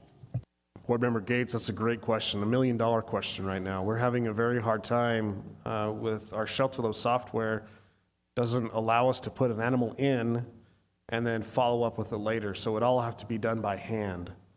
And that's kind of what we're trying to get away with, or to get away from, is the use of paper and all that. So we have talked about it in managers' meetings. We've discussed it, but as of right now, that's our only alternative, is just start tracking it and have it on a Excel spreadsheet and start just making phone calls after a certain amount of time to find out what happened with that animal. So That's, Okay, and I'll reach out to some of the folks that I know to see Yeah. if I can find how other shelters are doing it, especially those that use Shelter Love, so thank you. Thank you, Board Member Gates. Are there any other questions, comments? Okay. Thank you, Clint. Oh, sorry. Board Member, Ex-Officio Member Ward. Thank you, Chair. Just one more question, and would like to see if we could, if the board is approved, if we could add this as a breakdown in the shelter's reporting system. On the diverted intakes, they're just reported as diverted intakes. If we could have that reported a little bit more, and I know you just kind of touched on that in regards to the diversions tracking on how they are, but when we just report them as diverted intakes, if we could see what kind of diverted intakes are they? Are they animals that tried to come into the shelter and they wanted to owner release them, but they're now sent back with that dog? Request to make an appointment, and maybe they're a week or a month down the road to come back into the shelter? Or what is the system on that? Or are they sent home and then animal control had to go back into that home and pick up that animal as a return, or a field, or somebody who was now an owner release from that office, or to that officer they originally were at the shelter, that now the officer had to go out into the field, that now became a stat for the officer where originally they were at the shelter. Can we get that as a reported separately? Clint, is that possible? Well, I mean, anything's possible. It's just the amount of work that would have to come up to get that information. I don't know if we can tell. So let me back up. What you're asking is to find out what type of diversion it was, right? Correct. Why did it come in, and how did we divert it? So we can track that easy enough. We'll have to track it on our own and ask why you're coming in. However, the end result is the problem we're having with. We'll have to have somebody contact them and find out, did an ACO come out and get it? Did you find the owner? And that's the problem we're running into. One is how to track it electronically so it doesn't add more than what the data's worth to us, more work than the data's worth, and then following up on it. So, Yeah. but we can try it for a month, and we can see what information we get and see how difficult that was actually worth, and then we could report it in October. Okay. That'd be fine. I think so, and to add with that, maybe ACO can start, starting in August for us, we can start adding that information and asking those individuals when they do want to release that animal in the field, was that something that they tried to do at the shelter? And if they did, we can report those numbers as well on our end. It'll be important for the board to know that. Great, thank you. So let's try it, like I said, let's try it at least for a quarter so we can just kind of see what data comes out of it, and then we can see how that's something we want to continue into the January board meeting, and so. Okay, thank you. I think that's it this time. All right. Under agenda item 9.3, which is our committee reports, we'll start with finance, and we'll start with ex-officio member Ben Como with the finance committee. And just so that way for the board members, you did have, I know Bernice did provide the printouts of the report that we'll have here on the screen, but you'll notice that it says here memorandum, and that'll be what you can do to follow along as well. So, Member Ben Como, please. Sorry. That's all right. Thank you so much, Chair Sanchez, and welcome to all the new board members as well. So just FYI, before we get started, the Finance Committee meets monthly, and we do intend to continue to meet monthly, even though the board will be meeting quarterly to go over financials and any financial-related discussions that might be necessary. We alternate meeting at City Hall and at the Animal Service Center. So I'll be sending out those invitations to the new board members with the schedule, so you can have that information. It's usually the third Thursday of the month at 4 p.m. But again, we'll get that sent out to you so you can calendar that. At this month's meeting, we discussed financials, which we'll have here in just a second, and the draft lease agreement between the Animal Service Center and the City of Las Cruces, which is in development now that we have the new approved JPA. I anticipate that draft lease agreement will also be discussed at the Facilities Committee before it comes to the full board as well, because there are aspects of that agreement that will lay out responsibilities of the Animal Service Center, responsibilities of the city related to facilities. But we still have to review that on our end at the city, as we've been going through a city manager transition. And then we're going to be working with the Animal Service Center on that before we route that to the committee. So just wanted to give you a brief update on that. But with that, I'm going to go ahead and turn it over to our accounting team to walk us through the financials, Josh and Tiffany. Thank you. Yes, good morning, Mr. Chair, members of the board. My name is Josh Saffel. I'm the accounting supervisor with the finance department for the city of Las Cruces. The reason I'm up here is we've had several staffing changes, both in the ASCMV and in the city. And so you may be used to Mike with the ASCMV presenting the financials, but he is no longer with us. So what we're doing is we're going to have Tiffany present the financials, and she is a new accountant with the city. We're very excited to have her with us, and so without further ado, I'll turn it over to Ms. Tiffany Goncalves for the presentation. Good morning, Chair and board members. My name is Tiffany Goncalves. So today I'll be presenting quarter 4 of the financial statements for the period ended June 30th, 2024. Keep in mind these are unaudited and preliminary. So first, the first slide, statements of net possession highlights the cash is $853,815 and the receivables $145,383, bringing our total assets to $999,198. The total liabilities and fund balance, let's bring it down to $999,198. So this is a statement of revenues, expenditures, and changes in fund balance, budget to actual. So here we have our total revenue as of June 30th at $4,671,161. And the total expenditures at 100.1% of budget. And our total expenditures of $4,334,743 at 91.3%, with a transfer of $21,000, leaving our net change to $336,418. This is just showing the revenues, expenditures over the course of the year. With the exception of the first month, it's been fairly consistent.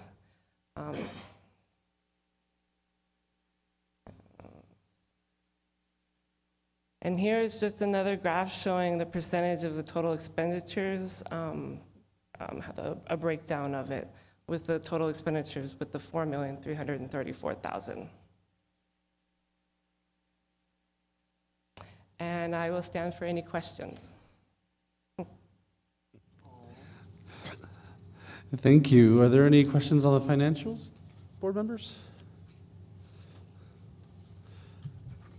Commissioner? Can you go back to the year over review for us really quick? What's up? One more. Oh, sorry. I think. Yes, this one. So just to kind of go over it, and I see that Clint stepped out, so Bernice maybe? I don't know. We'll see. I'll ask my question, and then we can go from there. I just wanted to go over, so we have a savings of $336,000 for the year.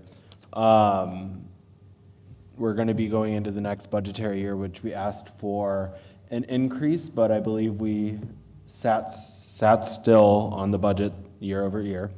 So I just wanted to see if there was a plan for the 36. Are we going to be looking at staffing increases?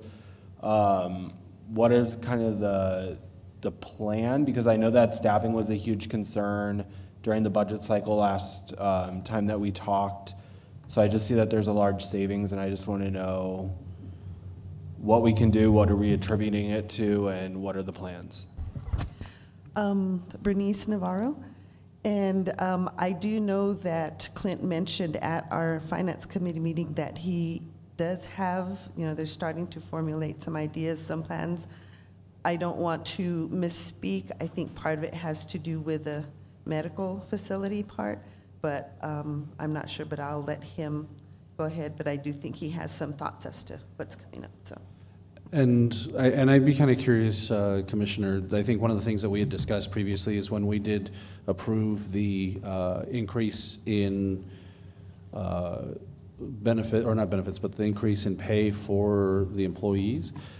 Going into this year, I thought we had understanding that we would probably have some vacancy savings, but year over year, that may not be there because of that increase. And that was one of the concerns, at least with the approval of this year's budget. But I don't know, Clint, if you want to, I don't know if you heard the question or not.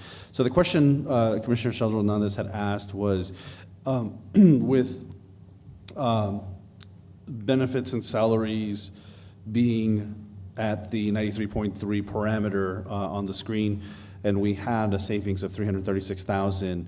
Is there a plan to utilize that? Do we plan to hire, I guess, those positions? I think, and Commissioner, correct me if I misspoke, but I think that's what I understood. No, I think you're on the right track with that, but is that money already allocated for the salary increases that we, or is that already taken into the budget? But if I can understand what you're saying, so this is the money that we ended up with the end of the year, correct?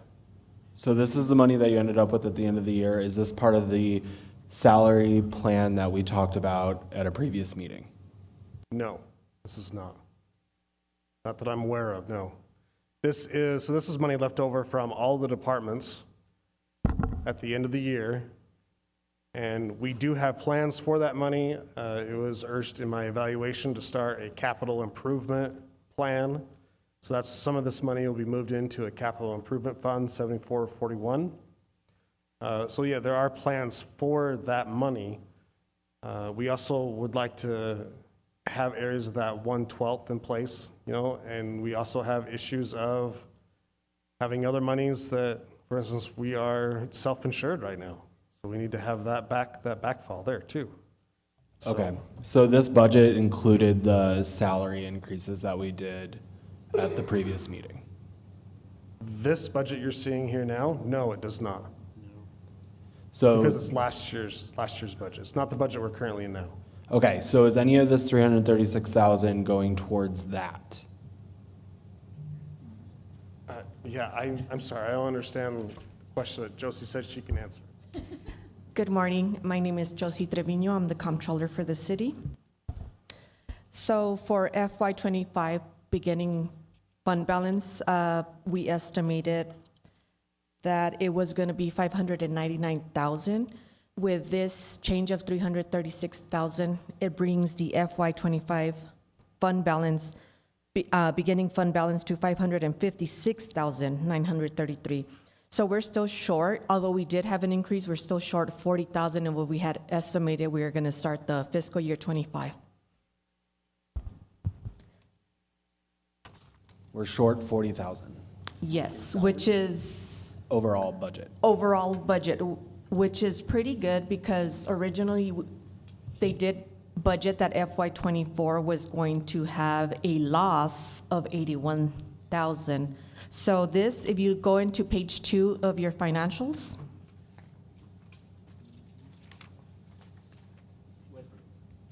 if you look at the budget section, there is a net change in fund balance.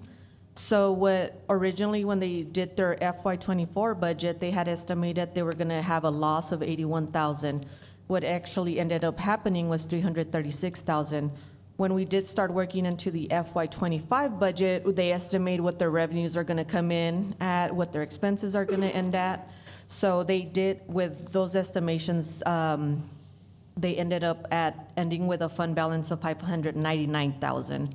So if you look at the actual part on the ending fund balance, it shows ending fund balance at 556,000. Mm-hmm. Okay. What we did have in the budget was ending at 599,000. So that is pretty close. That's only 40,000 to come that close. That's a pretty good number. Okay. So they did budget according to what they thought the ending balance was going to be. Okay, and then my only question then is, because we approved the increases for the budget or for the salary plan, and we are taking money out of, I don't want to say reserves, but it was kind of. Fund balance. Fund balance, thank you. Is that fund balance that we took money out of this 336, or is that added on top of the fund balance that we already touched? Or That we are- includes the 336. So it already includes that money? Yes, So that's where the shortfall for 2025 will be? correct. Yes. Got it. Okay, that makes more sense. Thank you for that. So when we do the budget, the column that says budget, that's when they started with the FY24 budget, which was in December around 2023.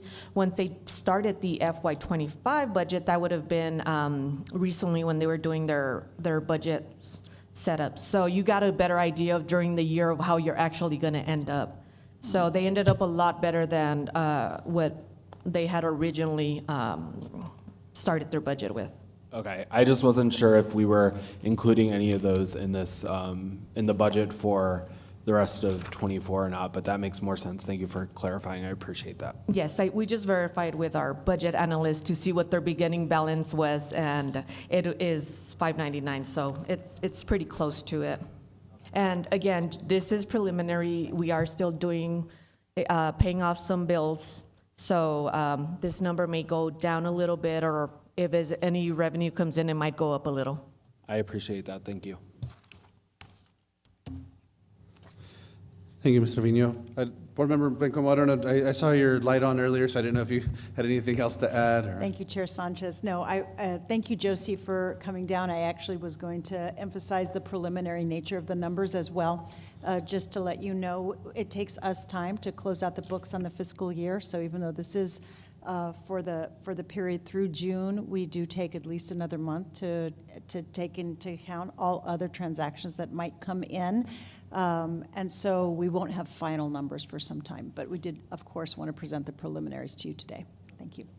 Thank you so much. And I guess my only question, I think, is Mr. Vino noted, is that there's a potential that we would have that $40,000 shortfall.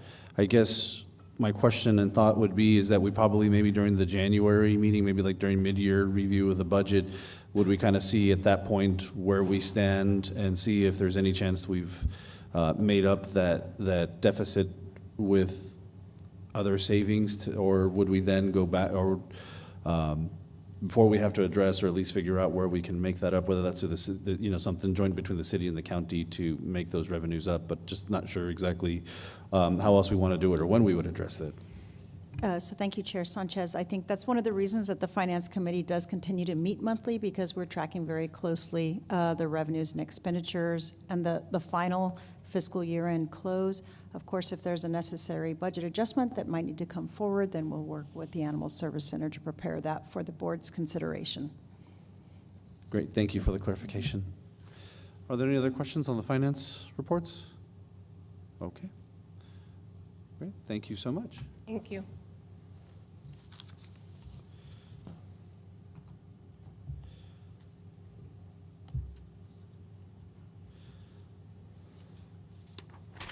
Okay, then on to Executive Committee report.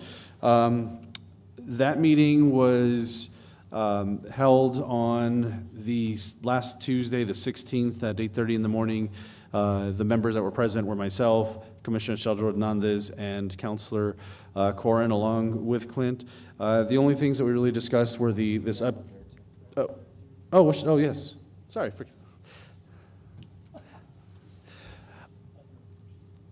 So the only things that were discussed during the executive committee at that point were at least on my notes that I had, I did come in late to the meeting, so if I'm missing anything, I'll have to rely on my fellow board members here. But we discussed the upcoming agenda for today. We discussed some of the board makeup and how we were going to have to adjust that with the new board. and just kind of anticipating what we were going to be looking at with this new agenda and board members. So we didn't get into a lot of detail or any other topics, but that was all we discussed. We discussed, I think that was for about 20 to 25 minutes. But Commissioner Sheldon Hernandez and Councilor Graham, I'll have to, and Clint, if there's anything else I missed, please, if you won't mind filling in my blanks here. Okay. Are there any questions on the executive committee, on my report? Okay, then we'll move on to the facilities committee. I'll turn that over back to Clint. Our facilities committee was a incredible success. It was just phenomenal. Mary Lou and I had a good meeting in the lobby of the ASCMV. We just kind of talked about things that were going on. The washer and dryers are working as they should, thank goodness. No major issues anymore there, completely fixed.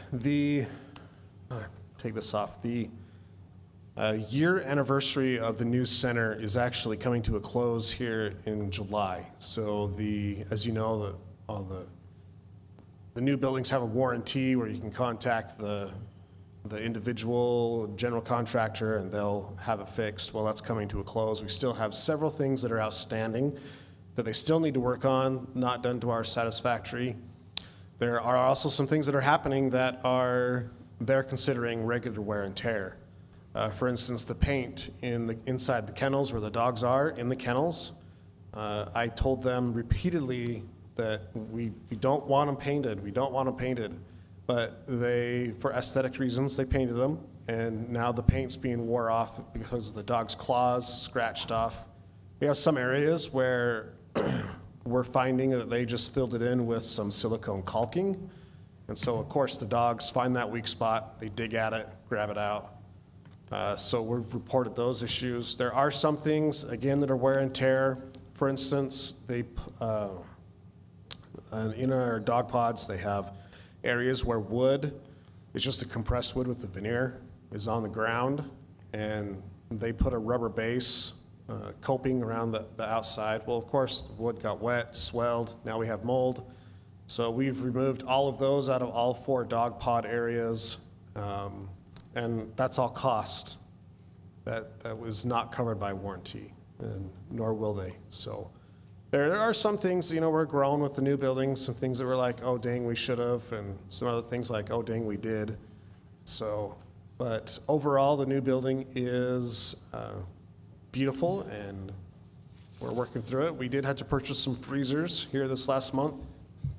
Some of those, the ones that we have are old, worn out, so we purchased those. Dishwashers are working correctly now, and yeah, we're just continue to move forward. Do you have anything else, Mary Lou? Our shade structures are in. We did that for Dogs Playing That's for what Life. I was about to mention. Yeah, so our shade structures are in. They are in the process. They're all cemented in, so they're not going to go away when the wind comes. And we're in the process of painting them, so they look nice and brand new. Okay. That's all I have. Thank you, Clint. Any questions? Comments? Ms. Bencomo? Thank you, Chair.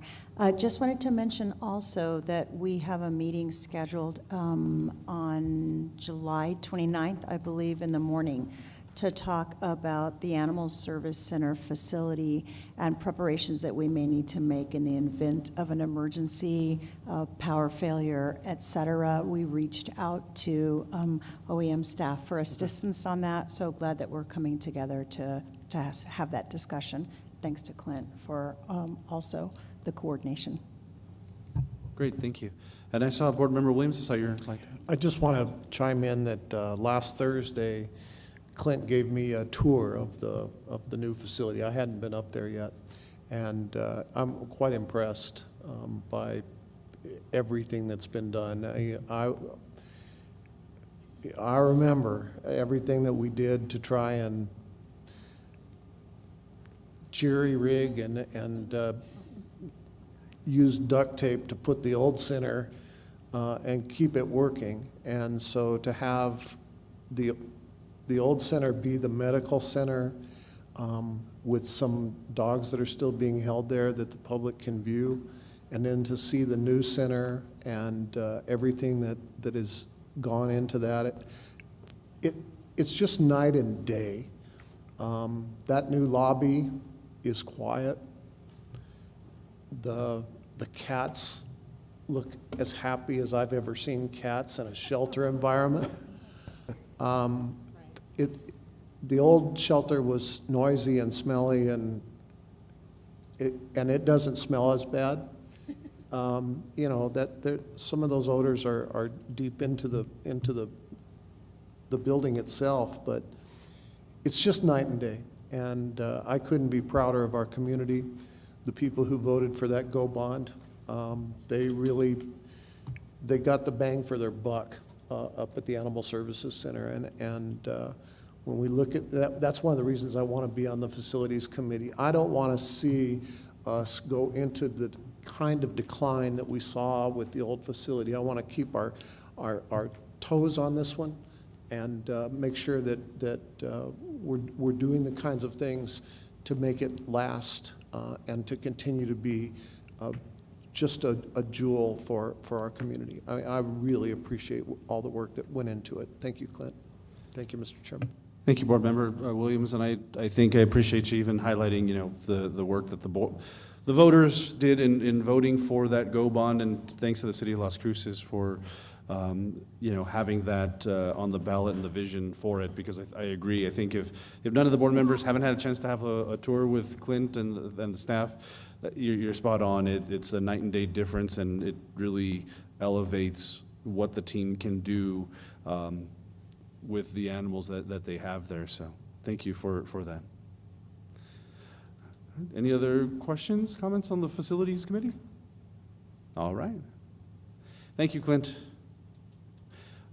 I don't know if you want to go too far because we're moving on to agenda item number 10.1, which is a resolution to accept the Pet Love Life-Saving Impact Grant for $110,000 and amend the fiscal year 2025 ASCMV budget. And just for the record, that resolution is listed as number 2024-04. So moved, Shalter Hernandez. All right, we have a motion for approval by Commissioner Shalter Hernandez. If I can have a Second. All right, we have a second by Board Member Williams. Thank you very much. This grant has come as a little bit of a surprise. We originally asked for $75,000 to purchase a adoption trailer. This adoption trailer is fully enclosed, HVAC enabled, has a generator on it. You can clean inside of it, drain, everything. It's by Jones Trailer. I actually utilized one at another facility that I was a director of. It's absolutely amazing when you pull up with that thing all wrapped out, decked out, and people just come flocking to it when they see it. Also a necessity. Right now, our animals are in wire crates and no air conditioning. They overheat, they get hot. We've had to actually put animals in cars before with air conditioners going because it gets so hot. So this is a big game changer for us. Petco answered in a big way. They answered us and said, we're not gonna give you 75 grand, we're gonna give you 110. So we're able to make the trailer a little bit bigger, still pullable by a normal F-150 with no extra frills on it, so that was a must. We're up to the bigger generator. We got 2 air conditioners on it. So this unit is already in production and supposed to be available to us by the end of October. So we're really excited for that. All right, great. Thank you, Clint. Are there any questions on the resolution, on the grant? Board Member Ward? I just wanted to say Jones Trailer is a good trailer. That's what our disaster trailer is. It's a Jones trailer. And a couple of our trucks are, the backs are Jones as well. Awesome. Any other comments or questions? Board Member Peck. Thank you, Mr. Chairman. Just point of clarification, Clint, on your resolution. Is this for 25 or 24, the budget? Because your resolution references both years, so you're going to have to make a correction. It's for 25. Okay, so, Mr. Chairman, I moved that we amend the resolution under our item number 2 because it says FY24, it should be FY25. Okay, so we have a motion to amend Resolution 2024-4, and if I'm not mistaken, I think there are 2 references to fiscal year 2024 that we will adjust to fiscal year 2025 is the motion. Mr. Chairman, looking at the resolution, the reference to FY24 is when the grant was written, so I don't think that needs to be changed.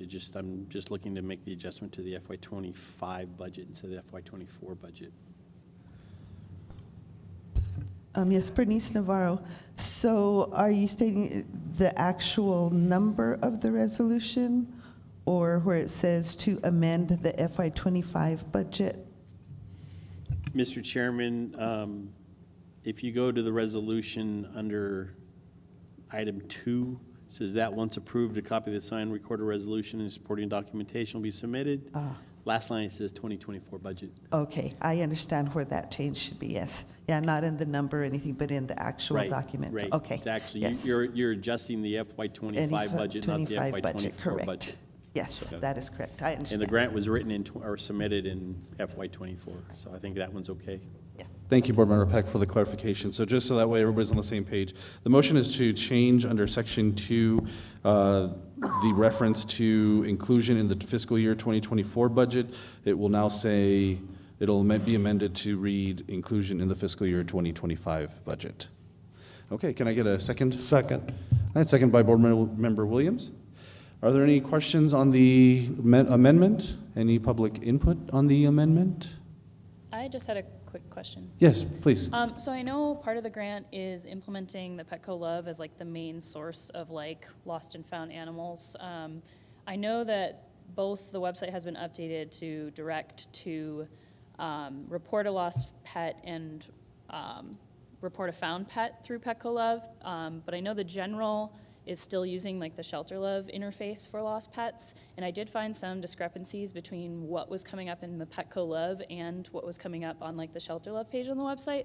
So I just wanted to note and make sure that there's kind of a plan in place for making sure whatever changes are made with regard to maybe the shelter directing people to Petco Love, just making sure there's good communication so that everybody within the shelter knows like what aspect of lost and found pets will be, like basically that's going to technically be the primary resource for lost and found pets in our, through the ASCMV eyes based on this grant, so.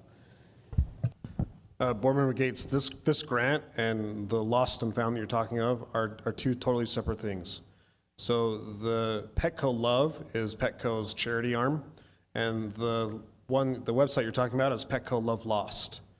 So we're not using one because of the grant. We're not using that because of the grant. It has nothing to do with each other. But I am concerned about, you said, discrepancies.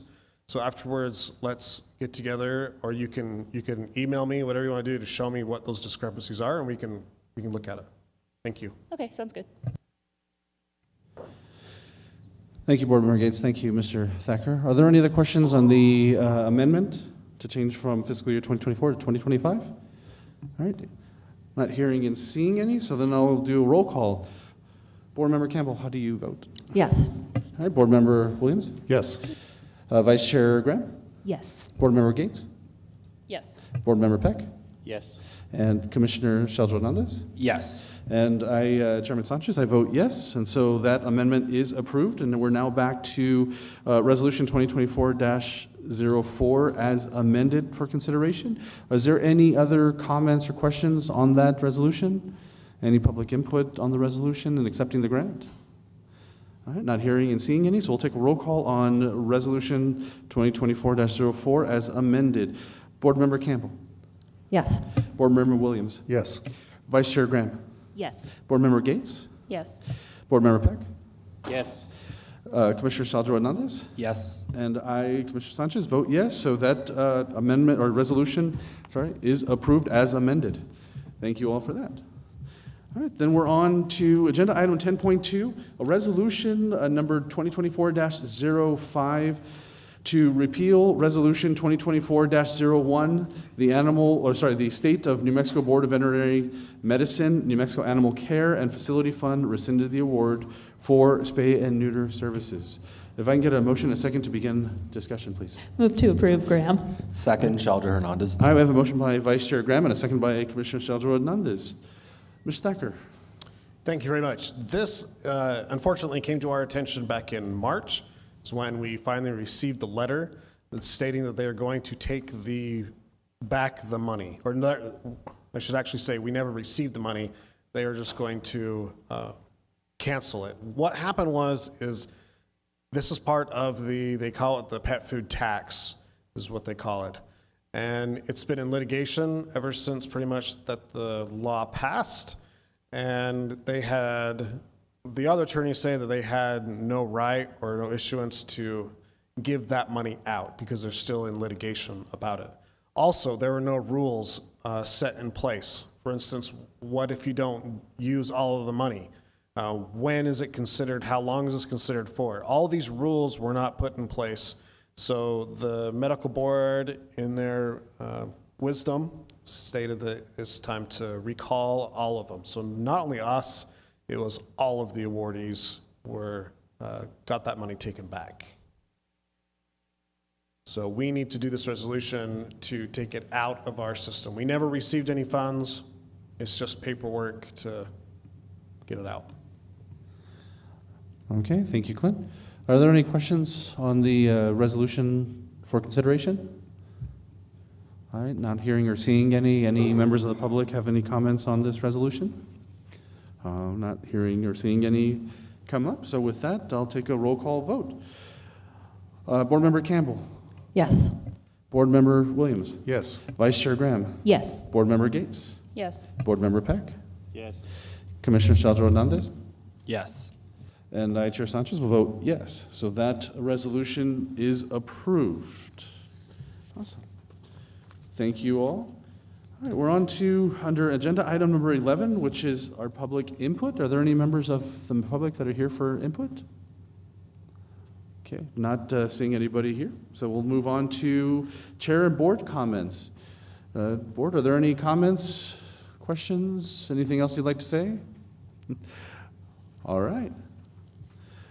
Then that will mean we've reached the end of our agenda. If I can get a motion and a second to adjourn. So moved, Shelter Hernandez. Second, Graham. All right, I have a motion by Commissioner Saldro Hernandez and a second by Vice Chair Graham to adjourn. So I will take a roll call on the adjournment. Board Member Campbell. Yes. Board Member Williams. Yes. Vice Chair Graham. Yes. Board Member Gates. Yes. Board Member Peck. Yes. Commissioner Saldro Hernandez. Yes. And I vote yes. And so with that, we will call this meeting adjourned at 10:58 a.m. Thank you all for joining us, and we will see you all in a few months. Thank you all.